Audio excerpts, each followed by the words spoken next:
Bueno, muy bien, hoy es 12 de octubre del 2020. Vamos entonces a presentar el caso clínico, análisis discutido y el grupo 2, ¿cierto?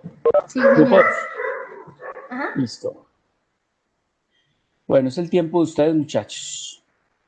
Gracias. Entonces, buenos días. Nosotros somos estudiantes de la Corporación Universitaria Empresarial Alexander von Humboldt. Somos estudiantes de séptimo semestre y hoy vamos a hacer un reporte de caso, pues siguiendo el proceso diagnóstico al estilo Duque, que es el que tenemos en este momento en pantalla. Entonces, iniciando, aclarar que este caso clínico lo tomamos de la editorial científico-técnica, la revista Cronos. Y bueno, entonces, iniciando, tenemos una paciente de sexo femenino que tiene 32 años de edad, es de raza negra y la ocupación es ama de casa. Su motivo de consulta fue: estoy perdiendo peso. Y en enfermedad actual tenemos una paciente femenina de 32 años de edad que consulta por un cuadro clínico de aproximadamente 2 años de duración, consistente en pérdida de peso entre el 20 y el 30% de la masa corporal total. Esto acompañado de polifagia que no se refleja en la ganancia de peso y palpitaciones. En cuanto a la revisión por sistemas, la paciente refiere edema pretibial y una diarrea que es voluminosa, acuosa, que no está asociada a dolor abdominal y que es persistente a pesar del ayuno. En cuanto a los antecedentes, a nivel personal, niega todos los antecedentes de importancia y a nivel familiar, tiene una madre que es diabética e hipertensa. En cuanto al examen físico, entonces tenemos que es una paciente que está consciente y orientada en sus 3 esferas. En cuanto a signos vitales, presenta una tensión arterial de 150-90 milímetros de mercurio, es decir, presenta una hipertensión sistólica. En temperatura tiene 36.5 grados centígrados, frecuencia cardíaca de 125, frecuencia respiratoria de 18, una saturación de oxígeno del 98%, en peso tiene 81.5 kilogramos y la talla es de 1.70, lo que nos da un índice de masa corporal de 28.2, es decir, presenta sobrepeso. Al examen físico regional, en cara se evidencian exoftalmos acompañados de caída de vello de la cola de las cejas de forma bilateral, acompañado de mirada fija y expresión ansiosa. En cuello se observa un aumento marcado de la glándula de la tiroides, que no es dolorosa la palpación y no presenta adenopatías asociadas. En el tórax es un tórax que es simétrico, presenta vibraciones vocales, murmullo vesicular sin sonidos sobreagregados y ruidos cardíacos y taquicárdicos. Y en abdomen es un abdomen que es depresible, sin masas ni megarias, y a nivel de miembros presenta edema bilateral con fobia positiva grado 4. Y estas son las imágenes que nos aportaba el caso. Entonces son los exoftalmos, el bocio y los edemas en miembros inferiores. Si me disculpan un momento.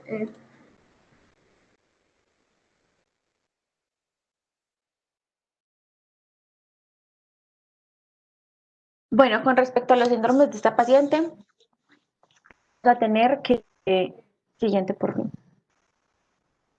Vamos a tener que tiene como principal síndrome, pues el síndrome constitucional, un síndrome de hematosa, un síndrome diarreico crónico y un síndrome tiroideo. Estos, siguiente por fin.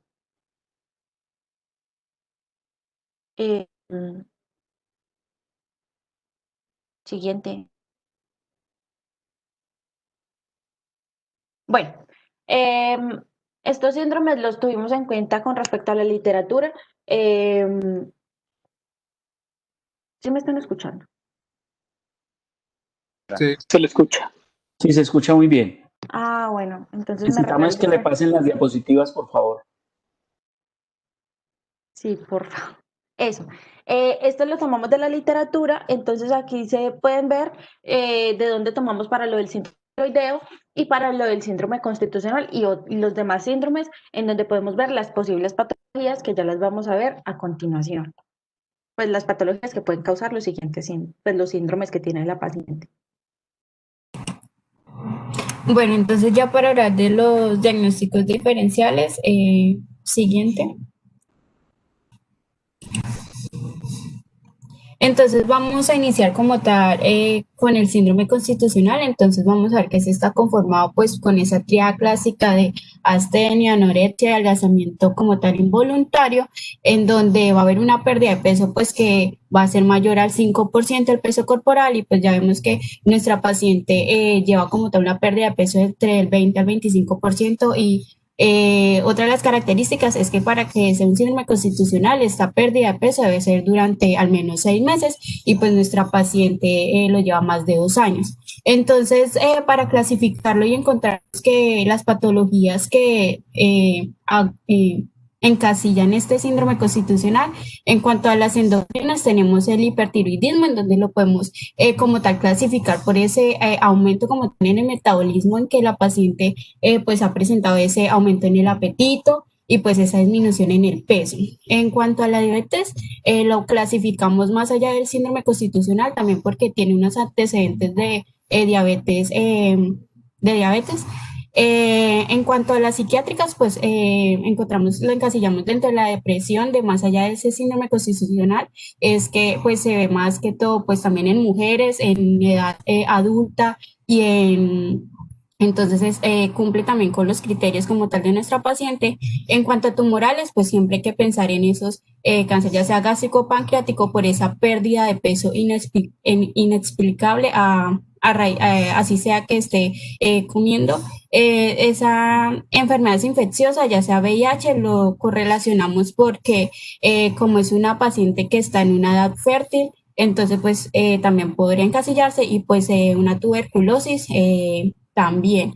Y en cuanto a las enfermedades digestivas no neoplásicas, pues la podemos clasificar como una enfermedad péptica por esa como tal también disminución en el peso. Siguiente. Ana María, un momentico. Entonces, mire, la anterior. Entonces, para que no, entonces uno puede decir lo siguiente: cualquier lesión neoplásica da síndrome de pérdida ponderal involuntaria. Entonces, para uno no hablar de todas las lesiones tumorales neoplásicas que puedan dar eso, que son muchísimas, pues uno piensa en dos cosas grandes. Uno dice, pensemos en las más prevalentes, y las más prevalentes, listo, puede estar el SEA gástrico, el SEA de colon, el SEA de mama, el SEA ginecológico, pero en la paciente uno dice, pero es que además de pérdida ponderal involuntaria tiene masa en cuello. Entonces uno dice, listo, esa masa en cuello puede ser una masa por un tiroides tumoral o una masa por una lesión, por ejemplo, linfomatosa. Entonces ahí los tumores se van concentrando y se van disminuyendo la gama de posibilidades neoplásicas que tienen. Entonces, si uno quisiera enfocarla por el lado de tumoral y no descartarla. Sí, es que como tal, pues acá lo enfocamos más que todo con el síndrome constitucional, porque ya a continuación lo enfocamos ya como tal a los. Claro, no. Sino que cuando haces el análisis hay que pensarlo en esos términos. O sea, cuando haces el análisis no es que nos vamos a ir por una causa tumoral. Es simplemente que sí hay que pensar en todo paciente con síndrome de pérdida ponderal involuntaria y con síndrome constitucional en causas tumorales.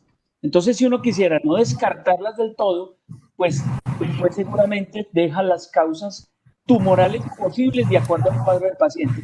Lo mismo la enfermedad infecciosa crónica. Entonces no se relega el VIH y la TBC, sino decir cualquier infección crónica puede ser compatible con un síndrome de pérdida ponderal involuntaria. Pero entonces ahí dice, bueno, ¿el paciente tiene fiebre? No. ¿El paciente tiene algún foco infeccioso evidente? No. Entonces dice uno, lo infeccioso no es. Enfermedades digestivas no neoplásicas. Entonces uno dice, ninguna de las causas digestivas el paciente lo está mostrando. ¿Listo?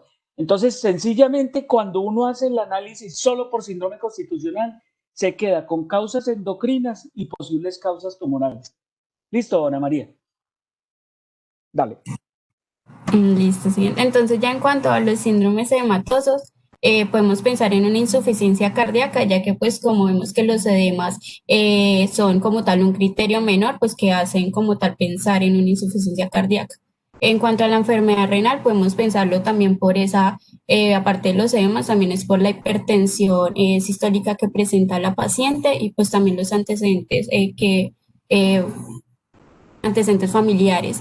En la insuficiencia también podemos pensar en una insuficiencia hepática y en cuanto a la tiroides podemos pensarlo es porque Puede ser un hipertiroidismo, ya que todos los edemas son a nivel pretibial, o en dado caso un hipotiroidismo, pero este es más que todo el edema en cara, en párpados o en dorso de las manos. Siguiente.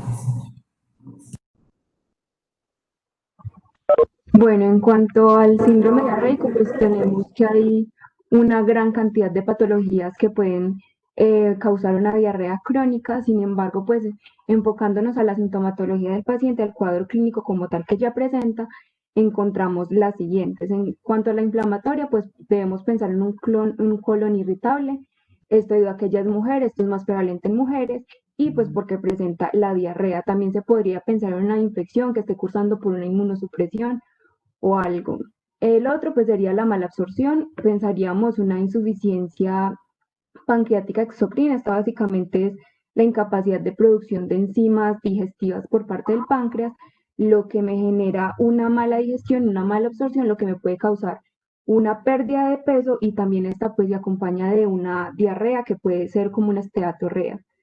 En cuanto a los endocrinos, pues lo más probable puede ser un hipertiroidismo, debido a que en esta clínica pues aparece un aumento en la motilidad, lo que causa la diarrea. Y otros, como decía el doctor, es importante descartar lo que son cáncer o tumores que estén a nivel del colon. Y también inmunosupresión como el VIH, que está pues debido a las bajas defensas, pues puede presentar diarrea de tipo crónico. La siguiente. En cuanto al síndrome tiroideo, pues debido a que la clínica que presenta la paciente y debido a que este, está presente en los síndromes que ya les mencionamos, pues enfocamos el síndrome tiroideo hacia el hipertiroidismo.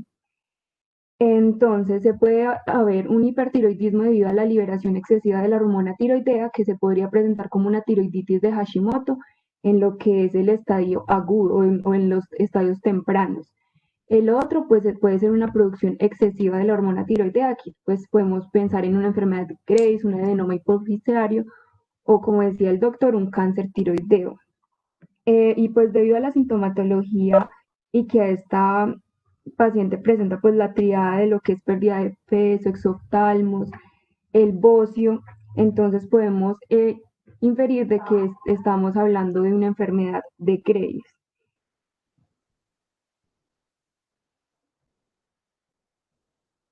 Bueno, ya hablando un poco pues de lo que es la fisiopatología pues del hipertiroidismo, hay que entender que el hipertiroidismo en la literatura actual está dentro pues de lo que se llama el síndrome clínico de la tirotoxicosis, el cual pues son síntomas y signos que se dan por el hipermetabolismo, que se da pues por un aumento de las hormonas tiroideas circulantes.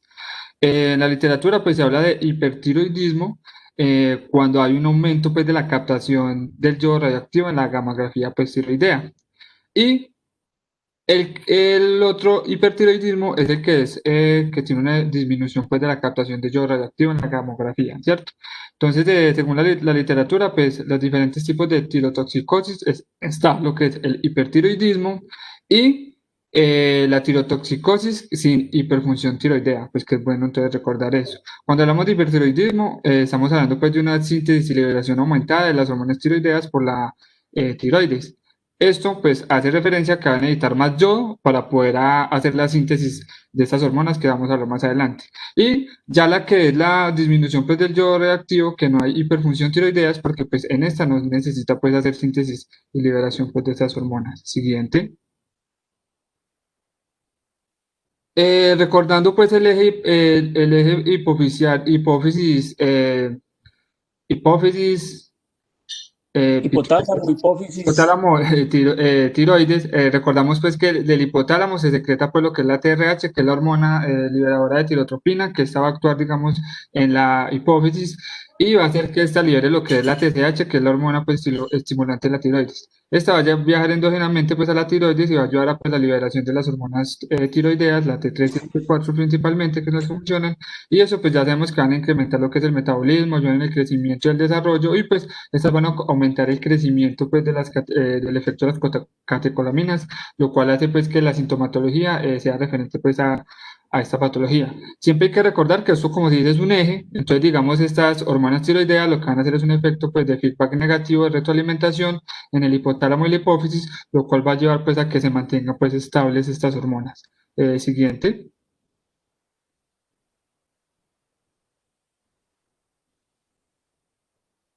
Siguiente. Siguiente. ¿Quién está pasando eso? Valeria. Sí, Doc, es que no le Vale. estoy viendo el Creo internet. que es que está teniendo problemas de conexión, pero Ah, bueno, vale. Listo, entonces ya digamos, como se habló pues anteriormente, sabemos que la TSH lo que va a hacer es que va a viajar pues, va a viajar endógenamente pues a la tiroides y acá va a llegar digamos a lo que es las células tiroideas, ¿cierto? Lo que son las células foliculares. Estas células foliculares van a tener unos receptores de TSH, lo que estos van a hacer es que se aumente la captación de yoduro por esas células foliculares, ¿cierto? Mediante pues un cotransportador yoduro sodio. Y después, en el momento en que se activan estos receptores de TSH, se va a empezar pues, la síntesis de tiroglobulina dentro pues, de las células foliculares. Esta tiroglobulina va a ser expulsada mediante exocitosis alcaloide, ¿cierto? Mientras que el yodo va mediante la pendrina, ¿cierto? Una eh, enzima va a ayudar a que se dé ese intercambio de cloro-yodo para que se pueda entrar, digamos, al coloide. Ya cuando el yoduro se encuentra dentro del coloide, va a presentar una oxidación, lo cual va, mediante una yodación más adelante, se va a unir a la tiroglobulina y van a formar lo que es, digamos, la T1 y la T2, ¿cierto? Esto, por acoplamiento de las T1 y las T2, van a formar la T3 y la T4. Estas T3 y T4 se van a almacenar dentro de las tiroglobulinas coloides y ellas, mediante la pinocitosis, van a ingresar otra vez a las células foliculares, en donde estas van a sufrir un proceso, pues, mediante unas proteasas, las cuales, pues, las van a degradar. Cuando se degradan, como sabemos que la T3 y la T4 son más liposolubles, ellas van a atravesar pues, la membrana celular y se van a ir a la sangre y lo que es la T1 y la T2 se va a sufrir un proceso de desyodación y reciclamiento, digamos que ahí se vuelve a utilizar este yodo, ¿cierto? Cabe recalcar que esta T3 y T4 que sale a la sangre, ella se va a unir a unas proteínas séricas como es la TBG, que es la globulina de unión a la tiroxina, donde se unen pues la mayoría de las proteínas, de estas proteínas, de estas enzimas, qué pena, de esas hormonas. Pero lo que es importante saber es que el funcionamiento periférico pues, metabólico lo va a hacer la T3 y la T4 libre, las que no se unen a ninguna proteína, en las cuales pues, están en un porcentaje de 0.3 de T libre total y 0.03 que es lo de la T4. Cabe recalcar que la que va a tener mayor potencia es la T3, que ya tiene una potencia 3 veces mayor que la T4. Y la T4 lo que va a ayudar es que se genere, digamos, la formación de más T3, porque la T3 circulante solamente es el 20% la producen las tiroides. El otro 80% se da pues por un proceso de conversión de T4 a T3 por una monodesyodenación y esto lo que va a hacer es que, digamos, aumente los niveles de T3 a nivel circulante. Esto es bueno conocerlo porque, digamos, la potencia de la T4 que uno va a tener ahí como esos almacenamientos, esta dura 7 días y la T3 va a tener como una duración de 18 horas. Siguiente. Qué buena diapositiva esa, ¿no es cierto? Sí, Doc, esa está muy buena, está Excelente, está excelente. Hablando, digamos, en la enfermedad de Grace-Basseldon, que es como es la principal causa de hipertiroidismo, pues, y que da mayormente en las mujeres, ¿cierto? Entre 30 y 50 años. Esta es una enfermedad autoinmune en la cual, digamos, se van a presentar unos anticuerpos antirreceptores TSH, los cuales son, pues, llamados TSI, que son, pues, digamos, eso lo que van a hacer son anticuerpos que van a activar, digamos, los receptores de TSH. Entonces, cuando ellos los activan, ¿qué es lo que va a pasar?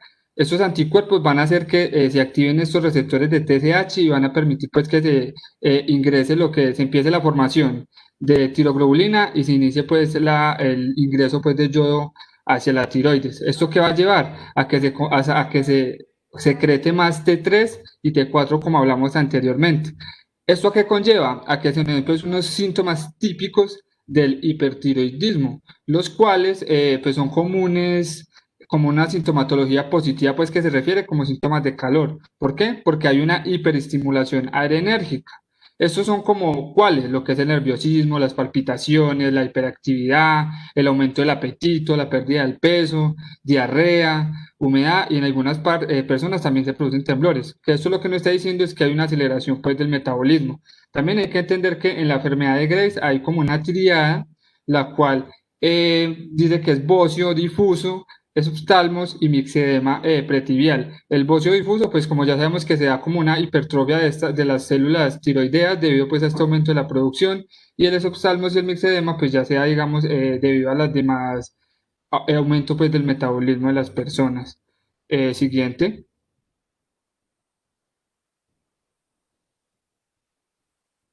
Bueno, entonces, para continuar con el proceso de diagnóstico, entonces las leyes que utilizamos fueron la información completa, la más frecuente, la prioridad, la parsimonia y la Agatha Christie. Entonces, como información completa, tenemos pues que presenta bocio, edema pretibial y esoptalmos, lo cual es pues la triada clásica de la enfermedad de Graves, además de presentar polifagia, diarrea, hipertensión sistólica y pérdida de peso. En lo más frecuente tenemos que del 60 al 80% de los pacientes que sufren hipertiroidismo van a estar relacionados con la enfermedad de Graves, siendo así también más frecuente en las mujeres que en hombres, de 8 en 1. Como prioridad, entonces allí descartamos los carcinomas de tiroides, los cuales son el folicular, el papilar y el anaplásico, además de la infección por el virus de la inmunodeficiencia humana. Ya como parsimonia tenemos los síntomas de polifagia, esoftalmo, edema pretibial y pues la diarrea. Como Agatha Christie, entonces allí tenemos que, pues para responder a la pregunta que quién es el culpable, tenemos que es la afección autoinmune que afecta a la TSH. ¿Cuál fue el arma empleada? Entonces allí tenemos que son los TSI, los cuales son autoanticuerpos que van a actuar contra los receptores tiroideos. Los cómplices serían las células foliculares hipertrofiadas. Allí que quién fue la víctima, pues vamos a tener que es la glándula tiroides, y cuáles son los otros afectados, tenemos el sistema endocrino. Siguiente.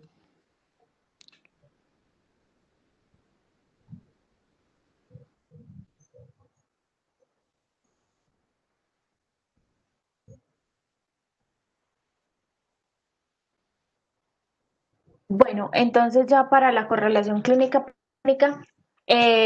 con respecto a los síndromes que encontramos en esta paciente, pues ya mandamos ciertos laboratorios.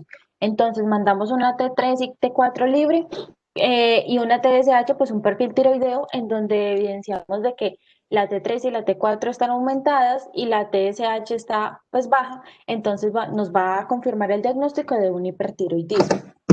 También se manda lo que es sodio, potasio y cloro, porque como nos refiere que la paciente ha tenido diarrea crónica, entonces puede tener algún trastorno hidroelectrolítico como la deshidratación, entonces pues para ir descartando otros diagnósticos. Siguiente, por favor. Bueno, también mandamos un hemograma completo en donde vemos de que todos los resultados están normales. También se manda pues una prueba de VIH debido al síndrome constitucional por su pérdida de peso, en donde pues efectivamente no sale, no reactivo. Entonces por ese lado ya se descartaría cualquier otra enfermedad infecciosa. Y se manda urea, creatinina, albúmina, debido a que pues como la paciente tiene edema, entonces pues podemos descartar alguna enfermedad renal crónica. La bilirrubina total, TGO, TGP y proteínas totales pues salen normales, entonces no se evidenciaría pues nada como hepático. Siguiente, porfa.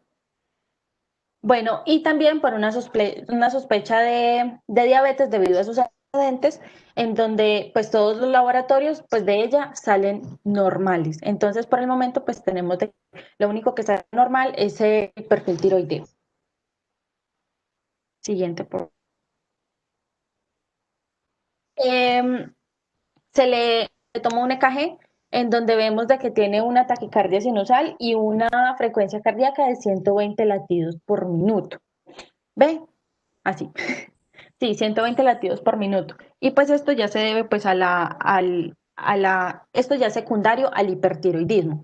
Y acá y se le manda una ecografía de tiroides en donde no se ven ni nodulaciones ni calcificaciones y se ve totalmente normal, excepto de que aquí donde se está señalando en el istmo, un aumento de tamaño de 1 a 2 milímetros.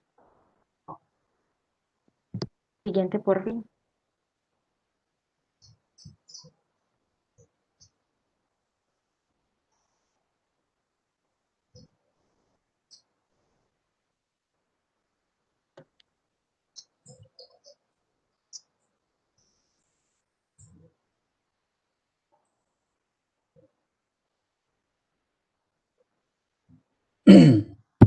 Bueno, entonces en cuanto a los diagnósticos finales, en el topográfico, pues tenemos que el que está afectado es el sistema endocrino, especialmente lo que son la tiroides. Tenemos en los sindromáticos el síndrome constitucional, el diarreico, el edema y el tiroideo.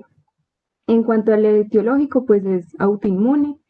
Y el específico, pues ya es la enfermedad de Graves, la hipertensión arterial sistólica secundaria y pues la obesidad.